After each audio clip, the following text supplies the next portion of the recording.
this judge is giving us unfair rulings. Now I say why. Well, I'm building a wall, okay? And it's a wall between Mexico, not another country. But he's not from Mexico. He's from Indiana. His Mexican heritage, and he's very proud of it. Maybe that's a question you should ask China. Don't ask me, ask China that question, okay? When you ask them that question, you may get a very unusual answer. Yes, behind you, please. That was a very unusual answer. Hello. Sir, why are you saying that to me? If you say something and I miss it, I'll scroll up and see it Donald Trump in a in minute. 2016 and yesterday from the White House podium. Good morning and welcome to Morning Joe. It is Tuesday, May 12th. What a moment that was. Along with Joe, Willie, and me, we have Pulitzer Prize-winning columnist and associate editor of the Washington Post and MSNBC political analyst Eugene Robinson. We'll have more on Trump's 2020 version of his Judge Curiel moment just ahead. But first, when the president wasn't brushing back reporter questions with extremely racist responses, he was telling more lies about a number of coronavirus issues. He said that the numbers are coming down very rapidly all throughout the country, by the way. That's a His lie. own White House data contradicts that. We'll have the new numbers for you in a moment. They do not reflect what the president said. He has suggested repeatedly that children are in the clear, yet the CDC's own findings prove otherwise. He said that America leads the world in testing. False. Iceland, Italy, Germany, and Canada all test more per person. And he echoed his favorite claim, continuing to repeat his infamous March 6th statement that anyone who wants a test can get one. How? If that's true, he should give us a website where I can go online and figure out where I can go to get a test right now. He's not giving any of the important details, like where, when, how, why. If people want to get tested, they get tested. We have the greatest capacity in the world. Not even close. If people want to get tested, they get tested. But for the most part, they shouldn't want to get tested.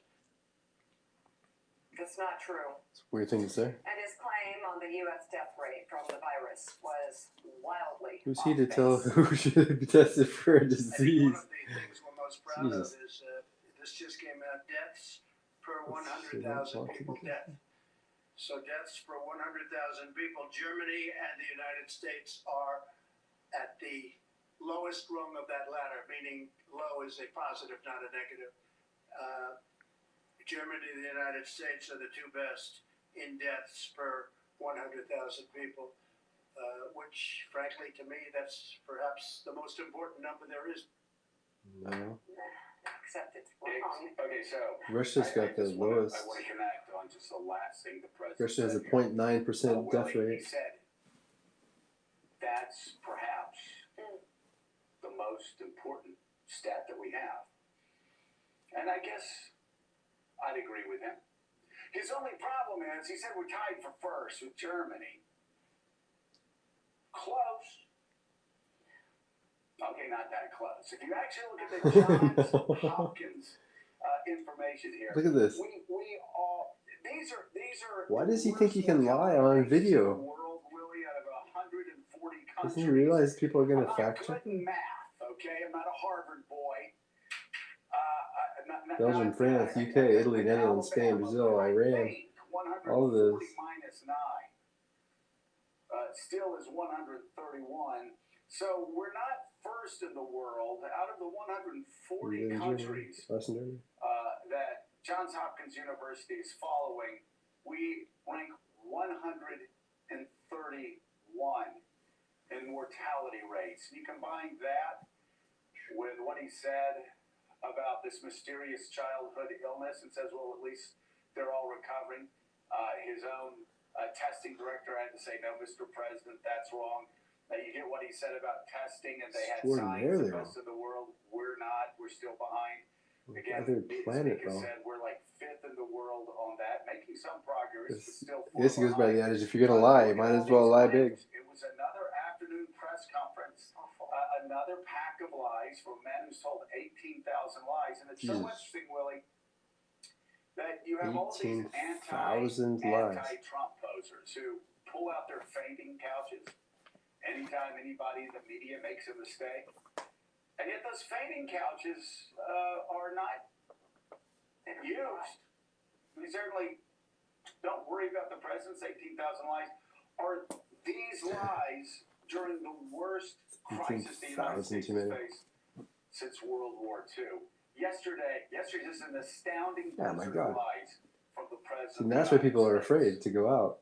They don't know who to trust. Easily demonstrable lies too. The president They can open the country and people are still going to stay home because they don't know who they can trust. Wish away again a global And then pandemic. people aren't stupid. We have the They numbers. can We discern. can show you that we're not first in the world in death rate. We're 131st in death rate. He said on testing, we have met the moment and we have prevailed.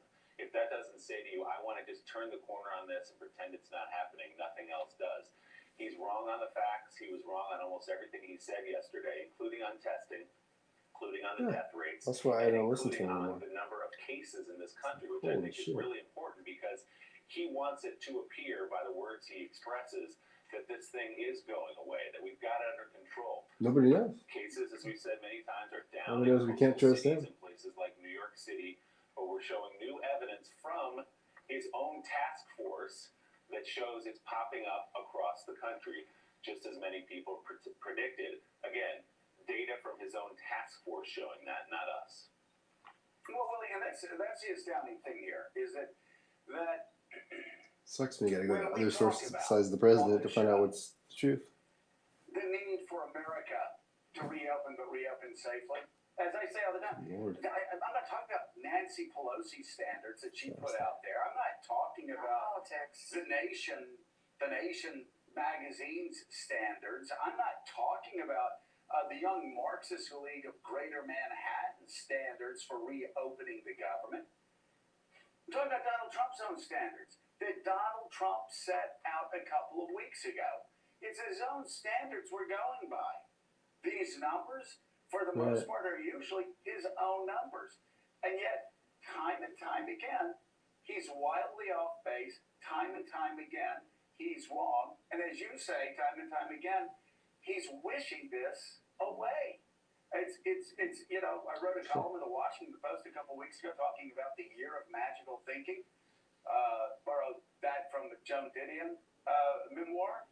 Well, he continues this year of magical thinking, even saying that this isn't going to come back in the fall, when in fact, just about every person of science, just about every doctor that knows what they're talking about, healthcare expert says this fall will likely be the worst wave, and in some models, the fall will actually be worse than what we've just endured. Fauci said we'll have this in the fall. Yeah, there's optimism, coronavirus in the fall. From a leader, which you want from a president, and then there's lying about the data to try to project something that's not there, and that's what the president was doing up there yesterday, because the nation's top infectious disease expert intends to warn the Senate that Americans would experience needless suffering and death if the country opens up too quickly. Dr. Anthony Fauci expected to make his first appearance before Congress since President Trump declared a national emergency in March, when he testifies remotely at a high-profile hearing before the Senate Health, Education, Labor, and Pensions Committee today.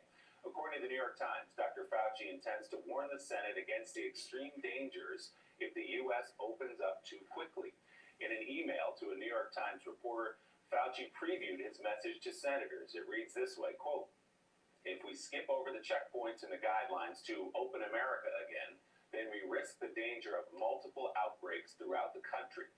This will not only result in needless suffering and death, but would actually set us back on our quest to return to normal." Again, that is Dr. Anthony Fauci of the President's White House Task Force on this pandemic. Let's bring in former White House advisor for health policy, professor and vice provost for global initiatives at the University of Pennsylvania, Dr. Ezekiel Emanuel. He is an NBC News and MSNBC senior medical contributor.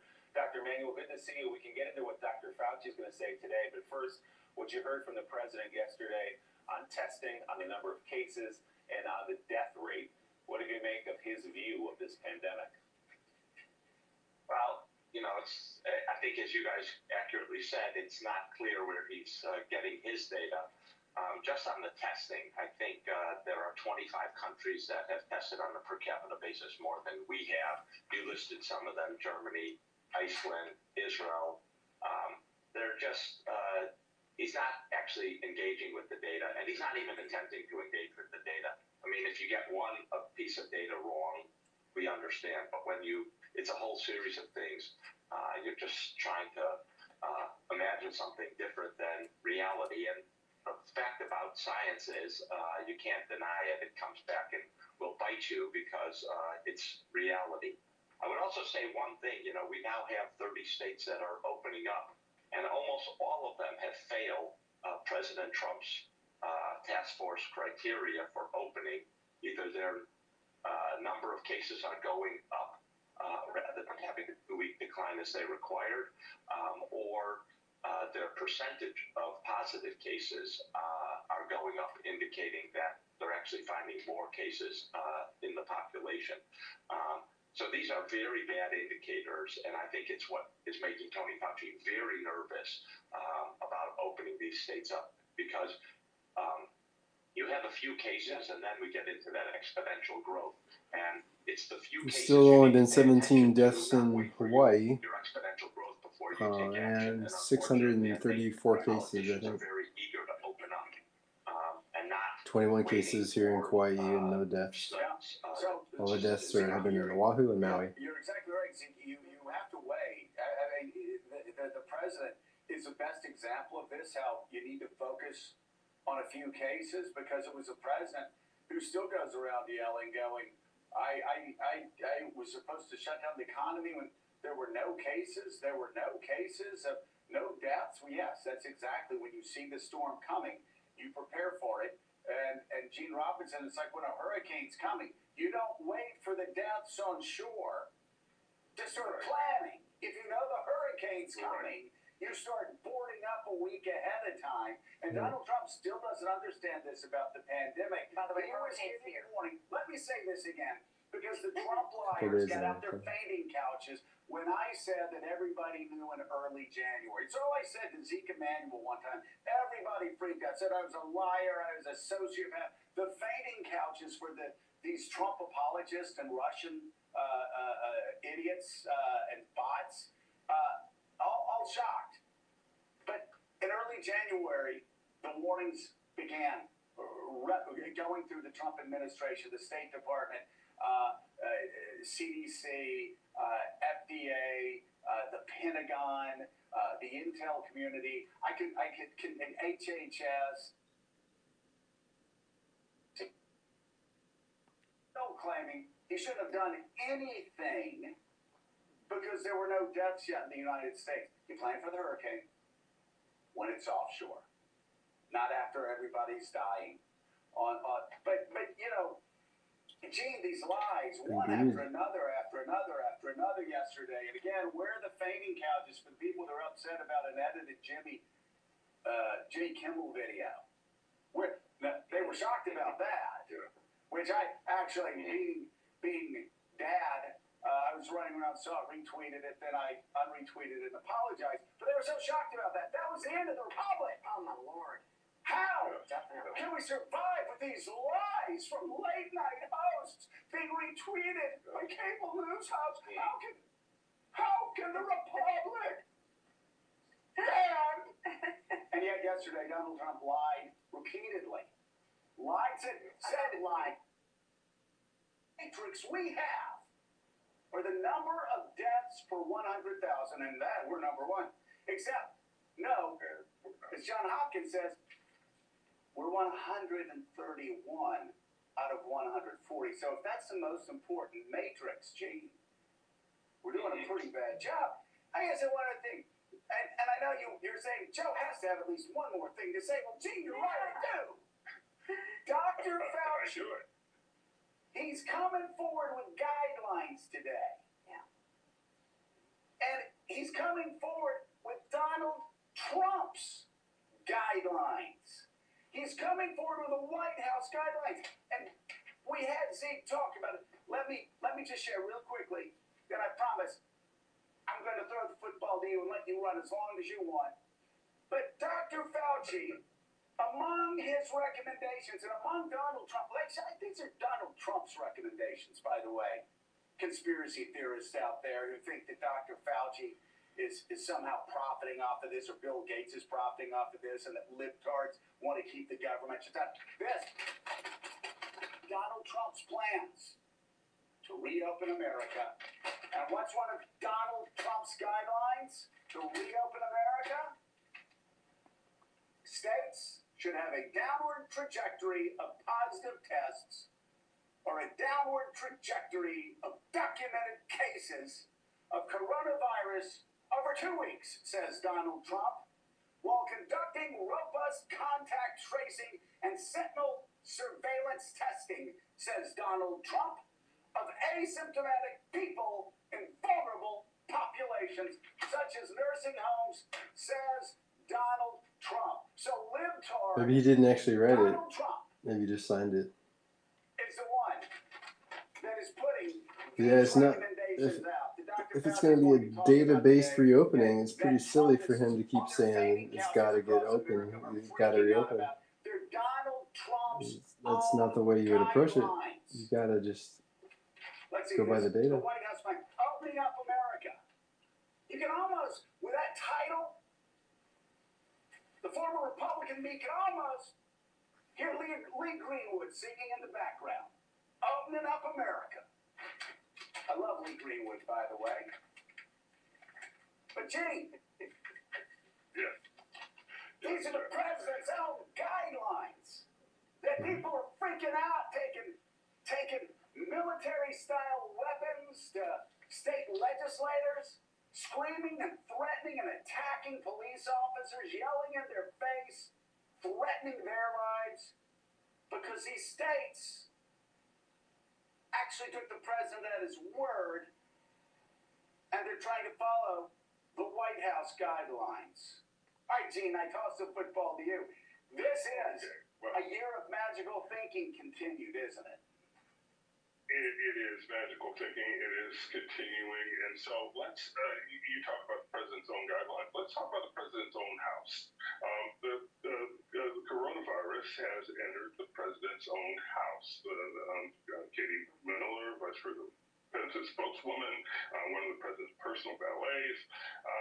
And so it is, of course, necessary to keep the White House functioning in this time, albeit, with the president himself is non-functional and lies all the time, but you have to keep the White House going. And so they've engineered a way to do it, right? Everybody is going to get tested every day, and they have very quick, rapid contact tracing. So people who were in contact with Katie Miller got removed from Vice President Pence's plane immediately. I mean, and yet now the president is encouraging governors to open up workplaces across the country that have no such security measures, safety measures. Where they don't have enough tracing, testing, enough contact tracing, so let's ask the president about that. Of course, he would probably just lie. I mean, I like your hurricane metaphor, because what we have been doing, essentially, we did not board up the windows before the hurricane hit, and we should have. The first stirrings of wind, South Korea, for example, did board up the windows, and it's had a much better outcome than we've had, but we didn't do it. So we've been boarding up the windows, while the wind's blowing 100 miles an hour. That's what we've been trying to do, and as a result, we sustained a lot of damage. And so now we're supposed to, as the hurricane continues to rage, we're supposed to just stop. We finally maybe we're starting to bend the curve some. Maybe we can hope. And then we're supposed to give it up and just, let the roof be blown off, I guess. It's astoundingly stupid. And as Dr. Fauci is expected to say, it's going to lead to needless death and suffering. Well, and Willie, continuing this wonderful hurricane metaphor, the president was warned. This would be like the president knowing the hurricane was coming, and the president was warned repeatedly. Hurricane's coming. State Department warned him, Pentagon warned him, his intel community warned him, HHS director warned him, So many warnings. National Security Council warned him, warned repeatedly, warned throughout January. I don't know if you knew this or not, Willie, but on January 22nd, the president said in Davos, we only have one person. Now, they came in from China. And, well, it's going away. We're going to be fine. We got it completely under control. I just saw a Bloomberg video on YouTube that Bloomberg News showed that they're testing sewage from cities to see how many people have the coronavirus. And they said they did a sample in Massachusetts, and it indicated that a lot of people actually had coronavirus, and that they must be asymptomatic or have real mild symptoms. Thanking President Xi, saying that that he was completely transparent, and China completely transparent. He's actually said China's been working very hard to contain the coronavirus. Donald Trump says the United States greatly appreciates their efforts and transparency, Donald Trump said. It will all work out well, Donald Trump said. In particular, on behalf of the American people, Donald Trump said, I want to thank President Xi. Well, that didn't happen. At the same time, he was kowtowing to President Xi. People in his own administration were trying to get President Xi's government to work with the United States so we could prepare for the oncoming hurricane. If somebody kicked Donald Trump's ass, I don't think anybody would ask why. It'll be down to zero. Said that in February. The hurricane kept getting closer to shore. In March, he said to Republican senators, you got nothing to worry about. He told African American leaders, this is going to go away like magic. Nothing to worry about. Asked in March about it. At the same time, people on another network were saying this is the media's latest hoax to try to bring down Donald Trump. Donald Trump was saying at the same time, I'm not worried about it at all. He said that in March. I don't think he writes the stuff that he reads. Everybody was warning him. I mean, he's to blame for saying wrong stuff, but I think he has speech writers and other people that write this nonsense. Yeah, to go back to January, the president was closing his eyes and wishing this away, and he's still doing it as of last night, as of yesterday at that press briefing. He also, by the way, was left by the Obama administration, written in 2016, a playbook for exactly what to do when this hit, based on their experience with H1N1 and others. Despite what Mitch McConnell said yesterday, there was, in fact, a playbook, so that when the first signs came from China and South Korea, the government would know where to begin. Meanwhile, new data shows coronavirus infection rates are spiking to new highs in several metropolitan areas and smaller communities across the country.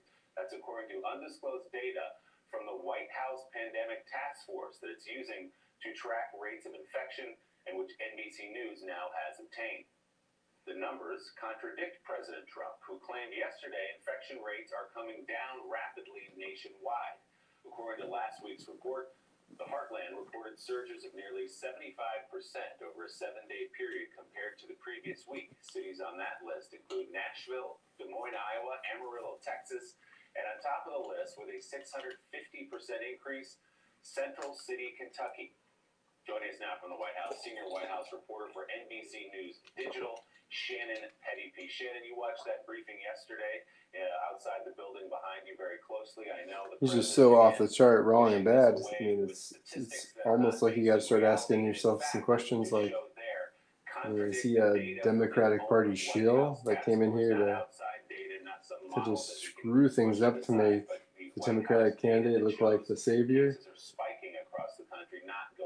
Because he's literally putting his own constituents in danger. In that briefing yesterday, what are you going to do to start getting cases down, to get deaths down? And again, he said, you know, they are going down. We had one of our best weekends yet. If you say something, I'll scroll up in a minute and see it. Numbers go down over the weekend, only to come back up during the week when reporting picks up. Another big development at the White House yesterday that conflicts this message that the president is trying to give of a country that's ready to reopen, of a crisis that is moving behind us, is the fact that the White House is now requiring all staffers to wear masks when they enter the West Wing. We were told that a memo was sent out to employees yesterday afternoon telling them first to stay home if they don't have to come into the White House to conduct business, and if they do come in, that they are now required to wear a mask when they can't socially distance.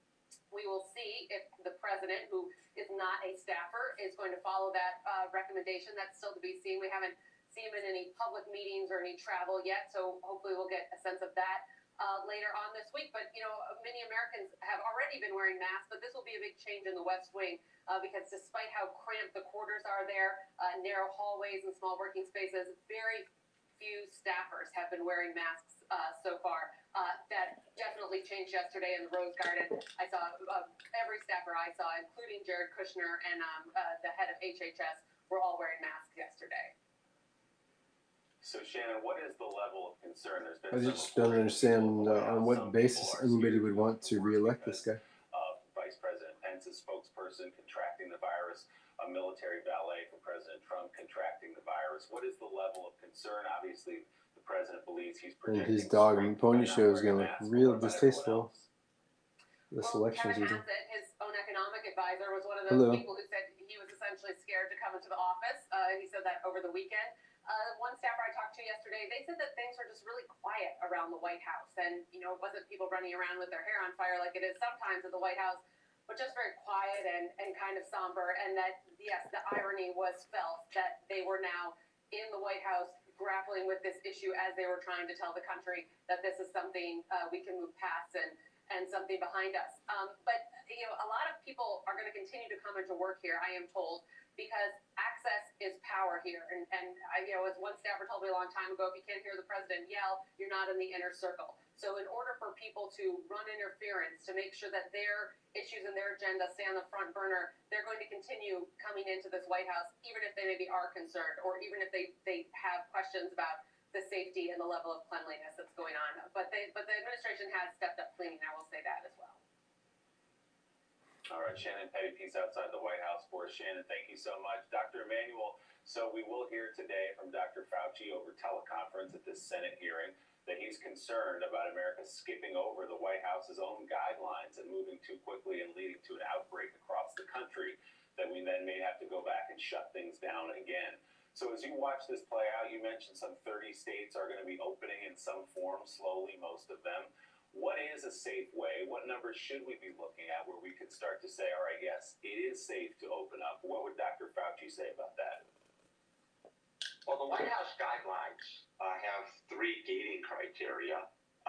The main gating criteria that everyone's looked at is the number of new cases that you're having going down over a 2-week period, or the percentage of people tested declining. We've been having very high percentage, which indicates that we're only testing the most severely ill people, and you want to see that decline. You also want to see hospital capacity so that you can deal with a surge if you get into the exponential increase. So you want to see the number of people in the hospital with COVID going down again over a 2-week period. And what we are seeing is that most states that are opening actually don't meet these criteria. And there's only a very handful of states. I think you mentioned, you know, we're seeing a decline in New York. But there are other places that you just listed that are actually having rapid increases in states that are planning to reopen, or actually in the case of Iowa, never really shut down. So these are all indications that people actually aren't adhering to the president's own guidelines. And you are getting a contradictory message. The president, on the one hand, issuing this, you know, plan to reopen America with strict dating criteria, and then himself encouraging opening. I've talked to a number of economists, I might add, about reopening, because they too want to open the economy up and get it going. No one wants a terrible recession or depression. And to a person, they say that the main intervention to opening up the economy, public health measures, because that's the only thing that's going to give the American consumer confidence that they can go out, shop, and not get sick. And if you don't, if you feel like you might get sick and might die by going out and shopping, you're not going to do it. And we've seen that in the data. Before most places issued shelter-in-place orders, Americans were cutting back. So I think there's a lot of contradictory talking coming out of the White House, and it's hard for people to sort it through. Dr. Ezekiel Emanuel, thank you very much for being on this morning. And a final note from this crazy news conference with, as you pointed out, Joe, the blizzard of lies put out by the president. He seemed to sort of melt down and lose his bearings upon questioning by two women reporters. Boy, they happen to be really women. rattled. Yeah, super rattled, and it has kind of this weird racist response to a CBS reporter, Wei Zhejiang, Ask China, looking straight at her, and she's like, "What's wrong with you? Seriously, what is wrong? Why would you ask me that?" Because he said it in such a leering, ugly, nasty way, and then he accused her of being nasty.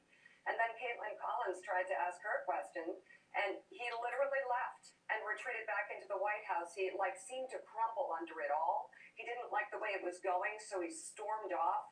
I mean, he focuses on women reporters a lot. These women are great reporters. They're strong. They're fine. The question is, what's going on with him? Because we're talking about lives. There's suffering and there's death across the country. And the president seems so consumed with how women apparently frame how he looks to the American public that he seems to sort of lose it in real time. It's very disturbing. It's freaking nuts. He sure looked weak. Also, of course, I mean, what a racist response to a CBS reporter. I think she's from West Virginia, if I'm not mistaken. But do a fact check on that, if you will, Alex. I don't want any fading couches to be trotted out at certain pro-Trump, anti-Trump websites. So maybe she's from Virginia. But he loses maybe it, she's from West especially Virginia. with the women. If you can find out which side of that West Virginia border it is, because I don't want anybody to freak out. Because, of course, they're not going to talk about all of Donald Trump's lies yesterday, which actually had an impact on the health of Americans. But Gene Robinson, I couldn't help but when I heard him say, "Ask China," it was so weird. To a CBS News reporter. It reminded me so much of Judge Curiel. When he said, "I can't trust him. He's from Mexico." Right? Well, no, he's from Indiana. He's from Mexico. But he was an American, right? Yeah. And so, but Gene, here's what's so interesting. That's funny. When Donald Trump made what Paul Ryan called the epitome of a racist comment about Judge Curiel, you actually had, of course, he endorsed him before that, I guess. But you had Republicans actually speaking out against said racist comment.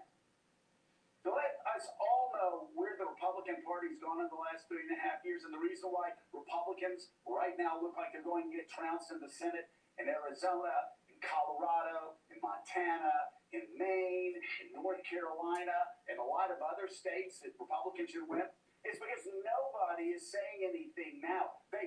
Trump's racism is now baked into the cake for these Republican senators, and none of them spoke out yesterday. I mean, we can check and see if they did. I'd love to know. I don't want the anti-Trumpers to go on their fainting couches here if I got that one wrong. But not the protest that we heard on Judge Curiel, which shows again just how used to the racism the Republican Party's gotten. Yeah, the party is completely on board. Well, the bottom line is he dodged another question. You know, I want to know the answer to the question that he dodged. Coming from the President of the United States, it's just it's blatant and it's right out there. And I proposed an answer before. The question was why. That's clearly what he really thinks. And now it's clearly what. The question was, why do you keep comparing the number of tests the U.S. is doing to all the other countries in the world like it's a competition? When people are dying in the U.S. and coming down with 2019 novel coronavirus. And he said, why don't you ask China? Responsibility, any sense of community, any sense of duty to Donald Trumpism. So it's a good question. Political philosophy. A week or two ago, whenever, he's been doing this for a while. I said, maybe it's so people don't travel to other countries. Because I thought maybe he's starting to think, wow, the U.S. has so many cases, so many deaths, people might be thinking I'm going to get the hell out of here and fly to some other country.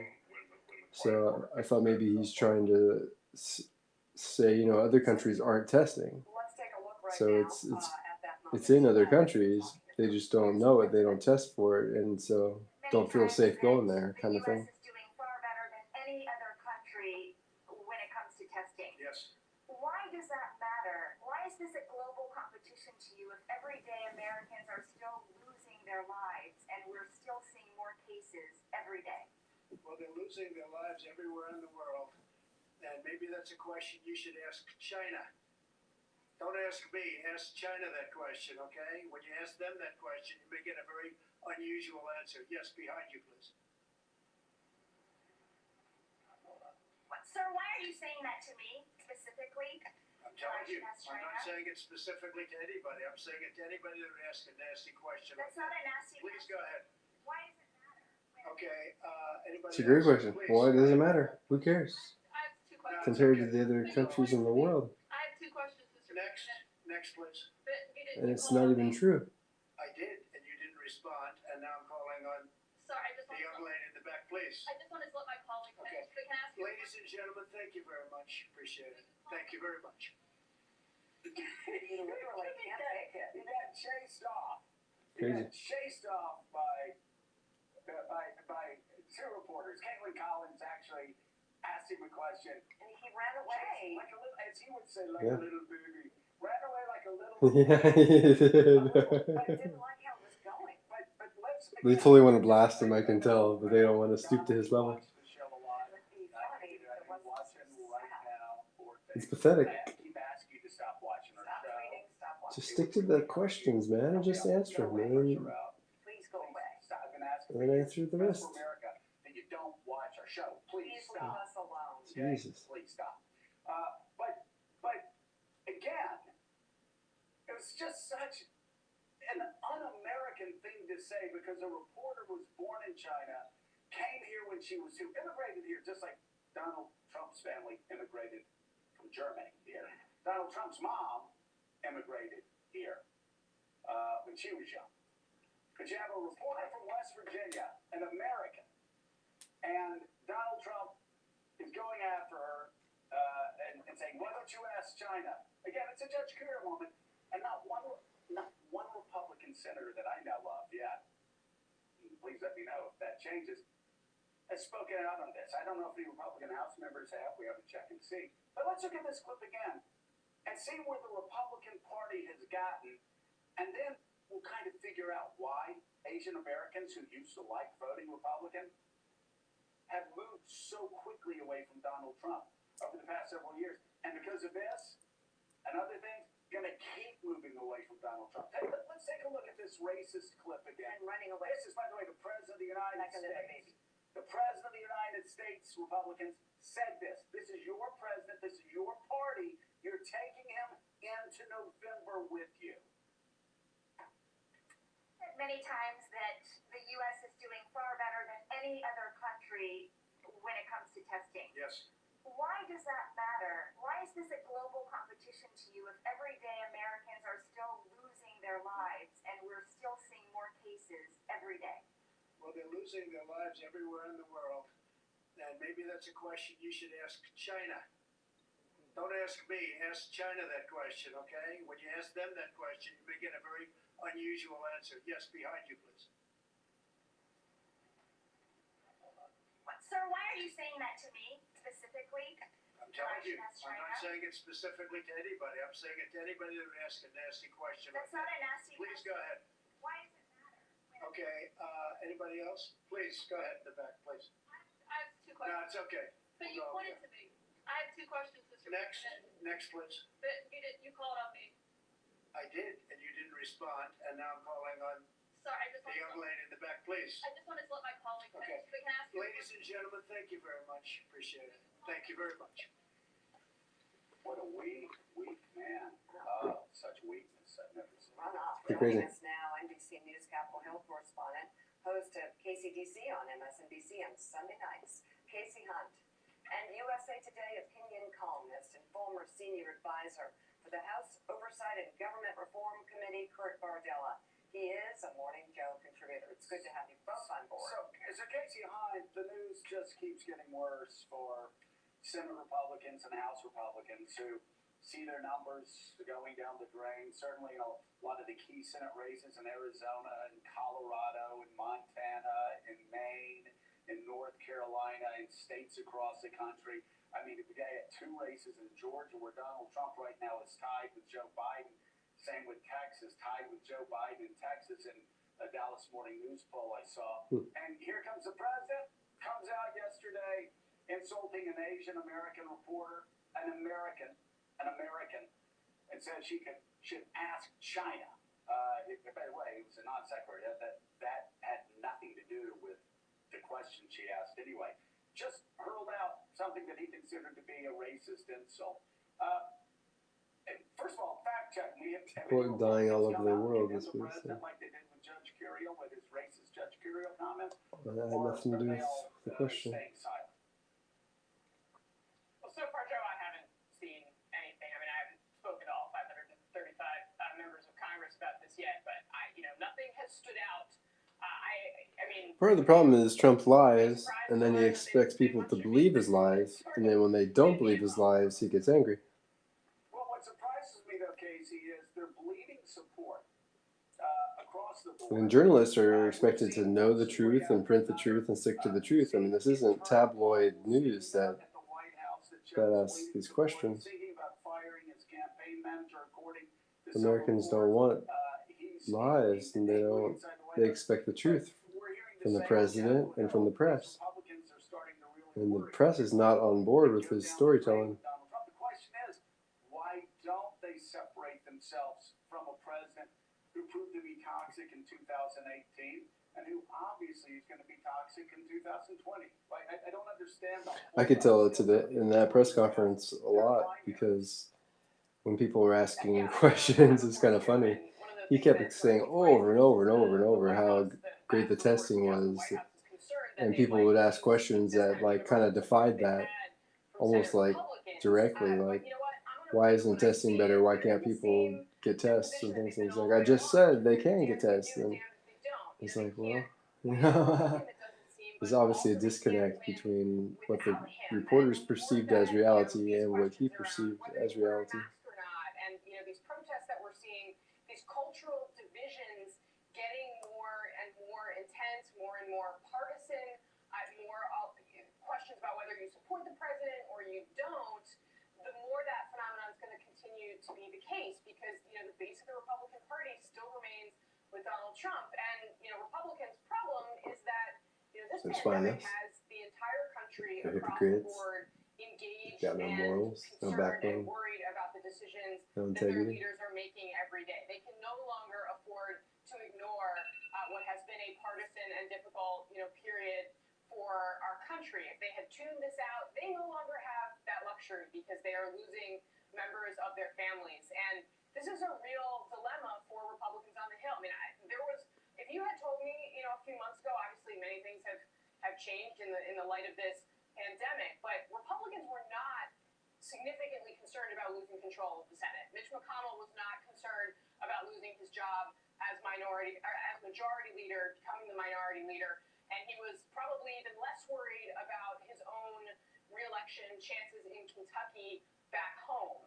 And that reality is completely different now. There is a real chance that we wake up on election day, and not only do we potentially have a different president, but we potentially have a different majority party in the Senate. And that really is saying a lot, because a lot of these races, these are not states that are they're swing states. Arizona, Maine, Montana. You would think normally that incumbents in those states would be relatively safe, especially when you have an incumbent president of your own party on the ballot. So I think it says a lot that that's not the case anymore. Yeah, and it does. The president keeps making it worse. It's not the pandemic. It's the president's terrible response to the pandemic per day. Kurt, so Asian American voters. There's just so many offenses and lies. They're kind of hard to keep track of, hard to keep straight. That's why I kept track of when the U.S.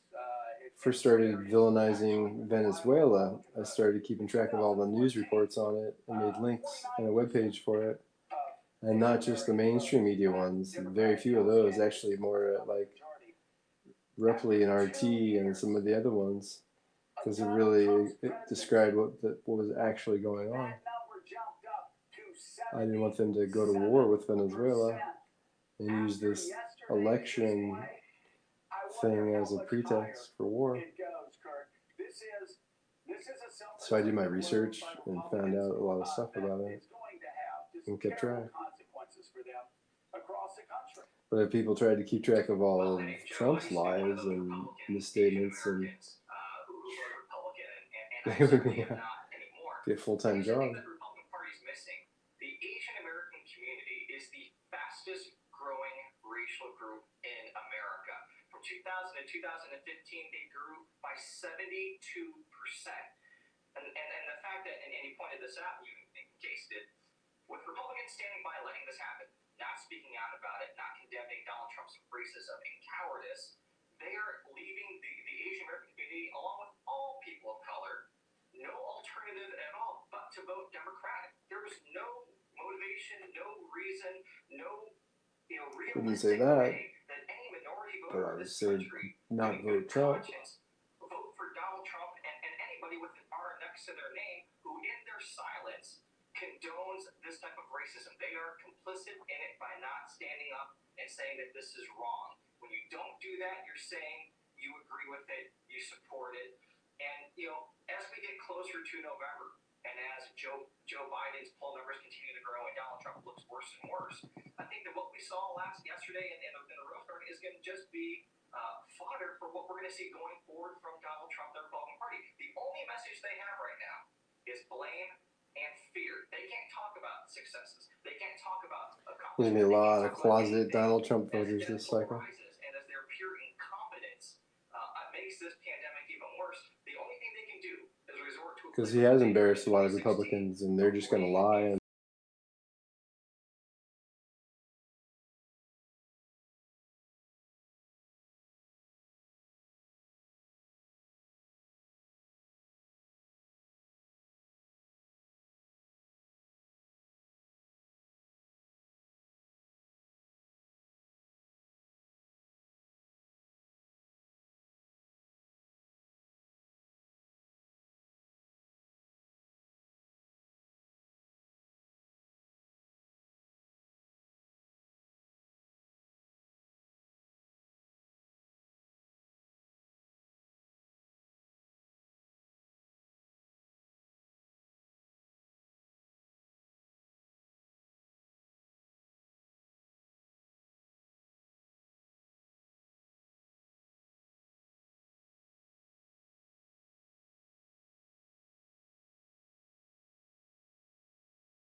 he refers to relates to General Flynn, of course.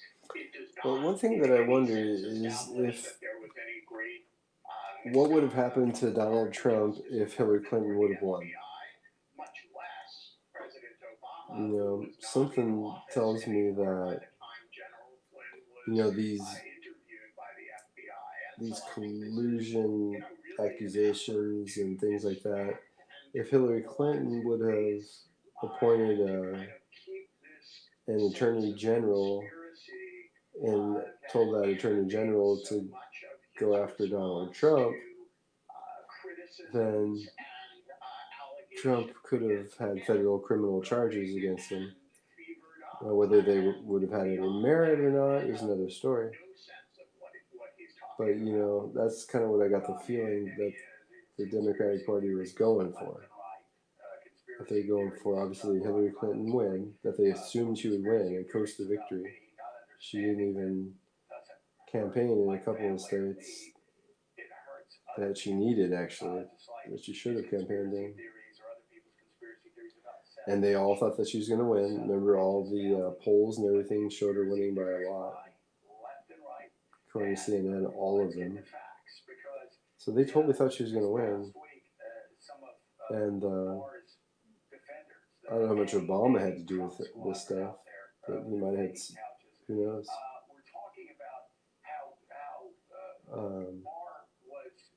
So I just wonder if that was the grand plan, is to have Hillary Clinton win and prosecute Trump and have him, you know, spend the rest of his life in jail, kind of thing. Because it almost seems like they, you know, they were trying to pin. It almost seems like they were trying to. I mean, I don't trust anybody, so it wouldn't surprise me if the CIA actually was behind the Russian hacking of the Democratic National Convention emails with Donna Brazil and Podesta and whoever else. And if perhaps they were trying to set him up. And perhaps they figured, okay, Hillary Clinton's going to win by a landslide. So we've got a little wiggle room here. We can make some stupid websites. We could hack a few emails. And Clinton's still going to win. No big deal. And they took a gamble and they lost that gamble. And then they couldn't prosecute him because they weren't in power. They didn't have their attorney general in office. But that's not what happened here. The government does not allege in Bill Barr's new brief that the government abridged General Flynn's constitutional rights. And so the idea that the government would basically throw its own case in a situation like this is, to my knowledge, unprecedented. And, you know, I have asked a bunch of people whether they can cite me a case in which the government behaves this way, and you can't. So that's what I'm referring to when we said it was exceptionally rare. And of course, because, you know, people, I don't know if people realize this, but Russia is not a Republican outfit. Putin's political party is not a Republican party. They might be conservative, but they're different. They're not Democrat, they're not Republican. So, you know, when all this stuff was going down and the liberals and Democrats are going crazy about Russia this, Russia that, I just kept thinking, you know, well, it's more about money to them, I think. They just wanted to get the sanctions off. So they're not Republicans. I don't think they're, like, you know, not, and I don't even know if they had any relationship with Trump previously or not. He might have had a hotel there or something. He might have met Putin once. But it certainly didn't look like they were, like, good buddies or anything.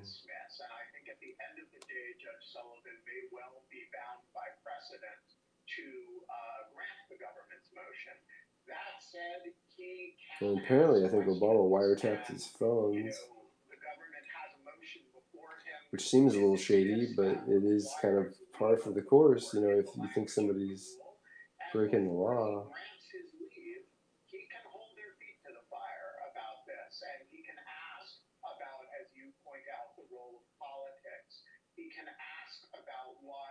not a single career Justice Department official was willing to sign this extraordinary brief that they filed.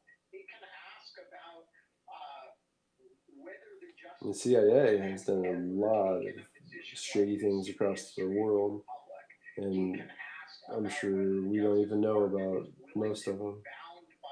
But they've meddled in other people's elections.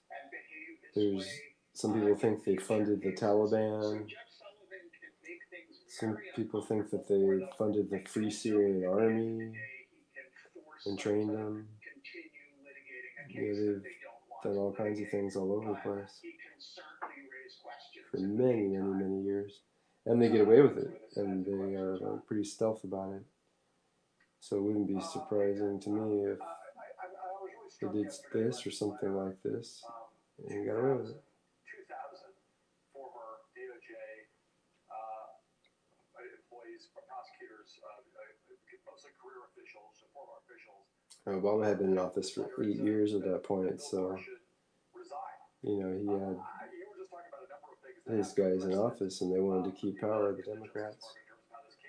I wouldn't put it past them. Ever seen anything like this with that kind of bipartisan, large scale? And if it happened, not everybody knows about it, and they covered up their tracks real easily, real well.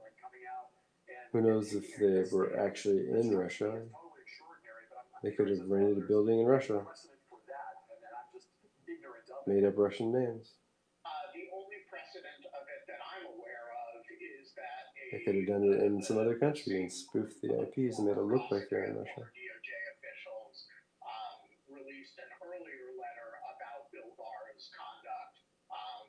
But, you know, if you take those two statements together as kind of one, this sort of former alums of the department of both parties, some of them at extremely senior levels, denouncing the Attorney General's behavior, I am unaware of a precedent for that either.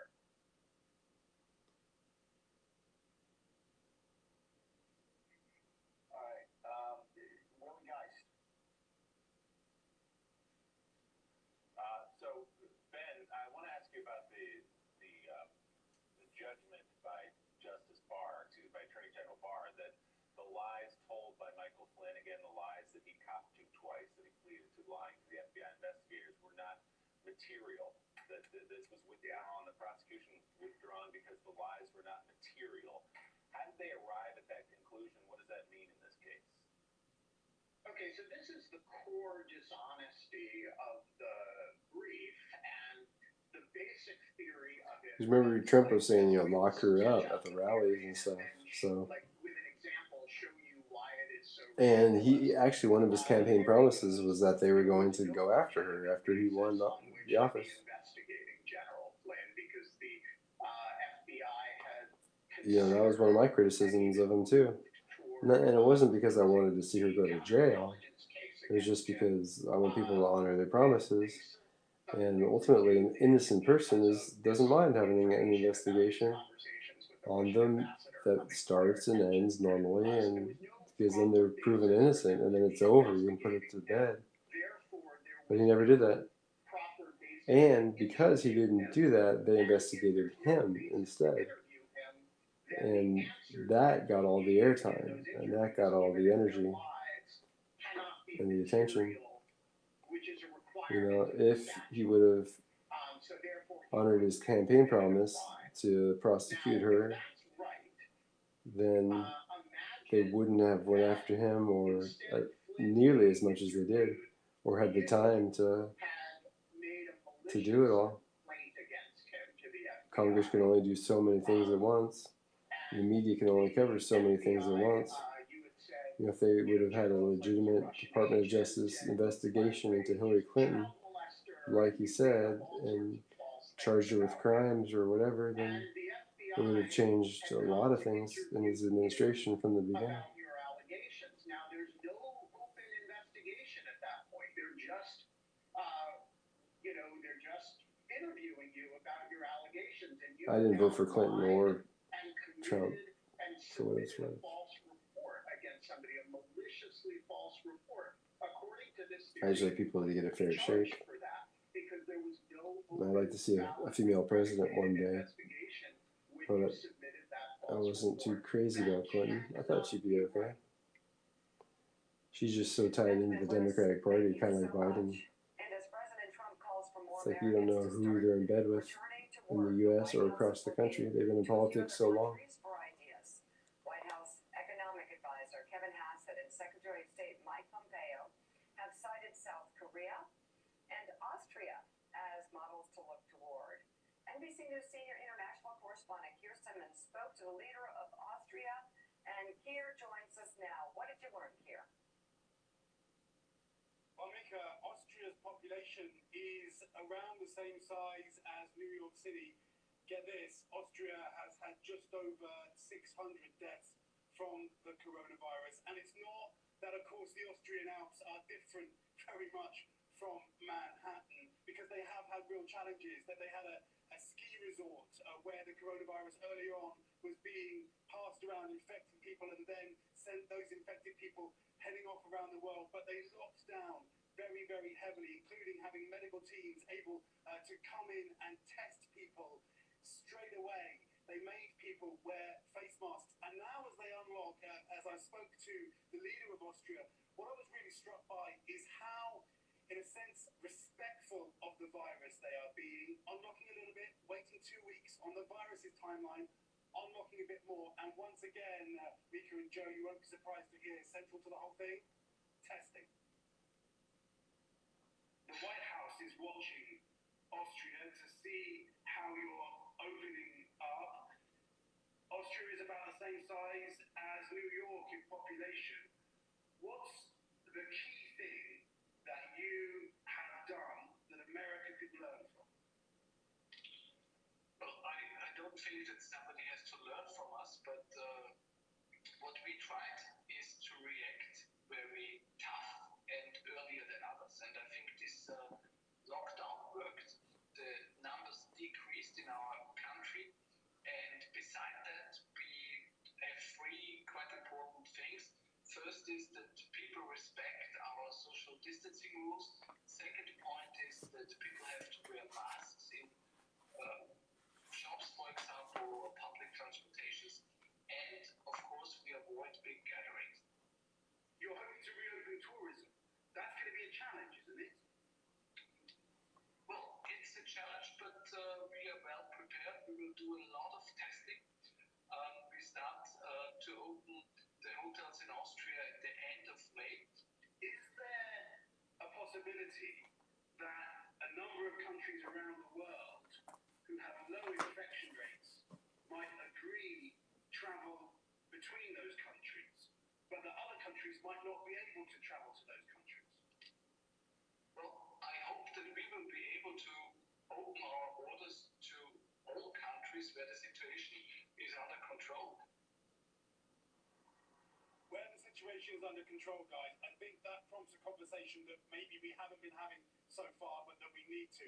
And that is about how you get world travel reopened, which is crucial to the world economy, of course.